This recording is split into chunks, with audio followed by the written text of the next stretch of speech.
Hello दोस्तों, आज की हमारी कहानी है दाएं हाथ से दो तो बाएं को भी पता न लगे। सीना मॉडर्न ख्यालों की होने के बावजूद अपने संस्कारों को कभी भी नहीं भूली। सीना की माँ उसे तभी छोड़कर चली गई थी जब वो बहुत छोटी थी। उसकी माँ के जाने से पहले वो उसे संस्कारों की पोटली थमा कर गई थी। सीना को पहले से ही पता था कि जब वो ससुराल जाएगी तो उसे किन किन बातों का ध्यान रखना होगा। उसके लिए कई रिश्ते आए, लेकिन कहीं बात इसलिए पक्की ना हो सकी, बिन माँ की लड़की है, पता नहीं संस्कारी होगी भी या नहीं। सीना को बहुत बुरा लगता था। किसी लड़की की पहचान उसके साथ रह कर ही की जा सकती है, ना कि इस आधार पे की जा सकती है कि उसकी माँ इस दुनिया में नहीं है। वो लड़की कैसी होगी। सीना ने अब शादी के सपने देखना छोड़ दिया। उसे अब लगता था कि जो किस्मत में लिखा होगा वही होकर रहेगा। बिना वजह चिंता करने से कुछ नहीं हो सकता। एक दिन उसकी सहेली रोजी के पापा उसके लिए रिश्ता लेकर आए। उनकी दूर की बहन का बेटा बड़े शहर में नौकरी करता था और बहुत ही संस्कारी भी था। रोजी सीना की अच्छी सहेली थी, इसलिए उसके पिता उसकी खूबियों के बारे में अच्छे से जानते थे।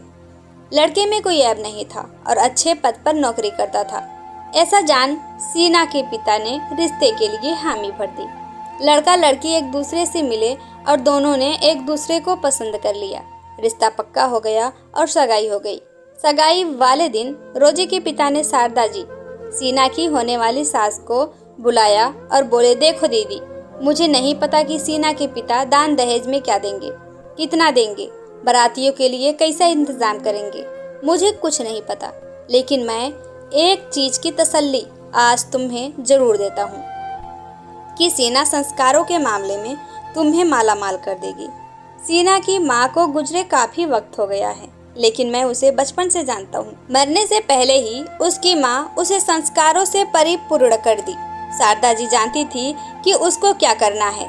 अगले दिन जब सीना के पिता का फोन आया कि दहेज से जुड़ी कुछ बात करनी है, तो शारदा जी ने कहा, अभी रुकिए, शादी पर देख लेंगे। सीना के पिता चिंतित हो गए। जो काम करना है वो आज ही क्यों नहीं निपटाया जाए, कल किसने देखा है। अगले दिन सीना के पिता ने शारदा जी को फोन करके अपने आने की सूचना दी और उनके घर पहुंच गए और बोले, बहन जी, मैं अपनी हैसियत अनुसार अपनी बेटी को जो दे सकता हूँ वो जरूर दूंगा, पर जो काम समय रहते हो जाए वो अच्छा है। आप मुझे बता दीजिए आपको किस किस चीज़ की आवश्यकता है, मैं उसका इंतजाम समय से कर दूंगा। सीना की सास बोली, भाई साहब, हमें कुछ नहीं चाहिए, बस आप अपनी बेटी को 2 जोड़ी कपड़ों में भेज दीजिए, वो अब हमारी अमानत है। सीना के पिता के बहुत कहने पर भी उन्होंने दहेज लेने से मना कर दिया। धूमधाम से शादी हो गई और सीना अपने ससुराल भी आ गई।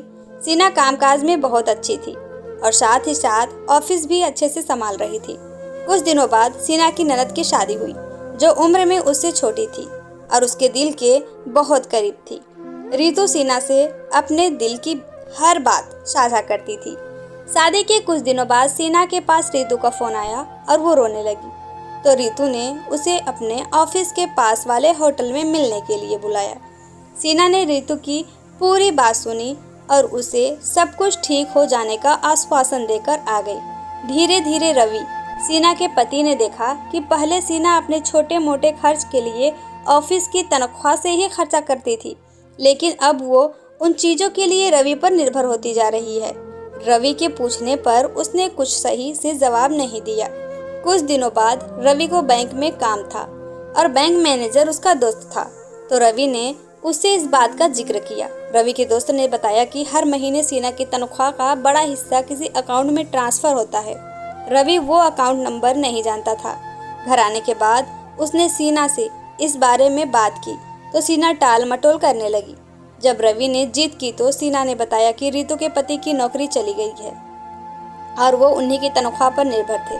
तो मैंने रितु को यकीन दिलाया कि मैं अपने तनख्वाह का हिस्सा उन्हें देती रहूंगी, जिससे उनकी हमारे परिवार में इज्जत भी बनी रहेगी और किसी को पता भी नहीं चलेगा। सीना की सास कमरे बाहर से गुजरकर मंदिर जा रही थी और ये सुनकर दंग रह गई।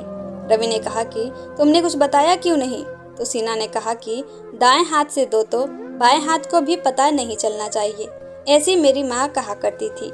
ये सुनते ही शारदा जी को विश्वास हो गया कि वाकई उन्होंने अपने भाई की बात मानकर बहुत अच्छे घर में रिश्ता किया है। आई होप दोस्तों कि कहानी पसंद आई होगी। कहानी आपको कैसी लगी हमें कमेंट सेक्शन में ज़रूर लिखिएगा। Thank you.